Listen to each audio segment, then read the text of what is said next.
সন্ধ্যার নাস্তায় এরকম মুসমুসে বেগুনি হলে কেমন হয়? তো চলো বানিয়ে ফেলি। আমি এখানে বেগুন কেটে নিয়েছি পাতলা করে, এখানে আমি বেসন রাখছি, আর এখানে আমি চালের গুঁড়া দিয়ে দিব 1 চামচ মতো, তাহলে বেগুনি মুসমুসে হবে।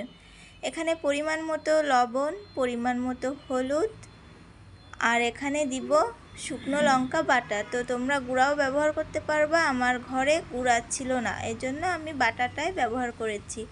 আর এখানে দিয়েছি আমি সামান্য ভাজা জিরা গুঁড়া। এবার ভালো করে মেখে নিতে হবে। তো এইরকম একটা ব্যাটার তৈরি করে নিতে হবে।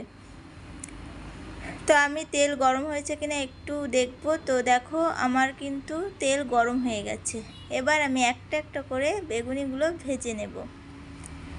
তো ভালো করে বেগুনগুলো ডুবিয়ে আমি তেলের ভিতরে ছেড়ে দিব। তো দেখো কি সুন্দর ফুলে উঠছে।